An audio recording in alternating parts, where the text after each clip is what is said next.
মনে হচ্ছে যে আমি জোর করে একটা ছ্যাঁচড়া ছেলেকে আমি পৌঁছে দিচ্ছি। আমি এরকম কিছুই কিন্তু আপনাকে বলিনি।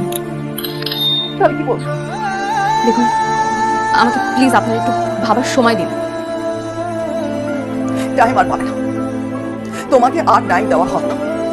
This is final and tomorrow is your engagement. That's it.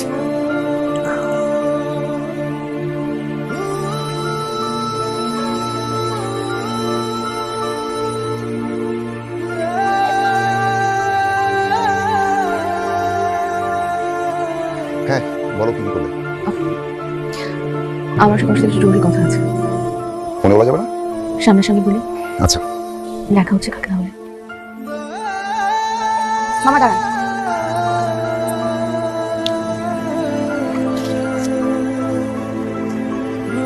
তুমি তুমি সবসময় পাঞ্জাবি পরে দেখে আমি ভাবলাম আজকে আমি শাড়ি পরে আসছি। ও, আর এদিকে আমি তোমার ড্রেসের সাথে ম্যাচ করতে গিয়ে সব ধারপুরে পরে আসলাম। You're looking handsome. শাড়ি তোমাকে অনেক বেশি সুন্দর লাগছে। শোনো, একদিন আমরা ম্যাচ করে গেছি, ম্যাচিং কালার হতে পারে, তারপর তোমাকে নিয়ে আমি পুরো সহজ হয়ে গেলাম। হবে না। কেন? ও না না না, একদিন না, প্রতিদিন ঘুরে বেড়াবো। এবার ঠিক আছে? কিছুই ঠিক নেই। মানে কি?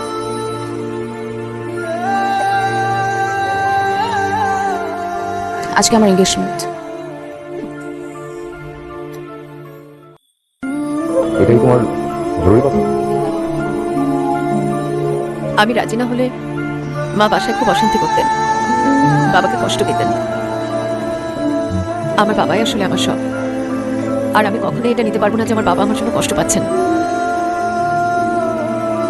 তাই আমাকে সিদ্ধান্তটা নিতে হবে।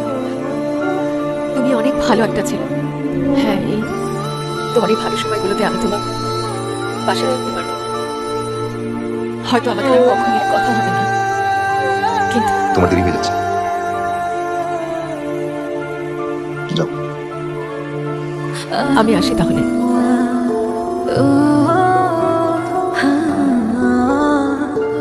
মোনালিসা, একটা আফসোস থেকে যাবে সারা জীবন। তোমাকে ভালোবাসি, এই কথাটা বলা হলো না কখনো।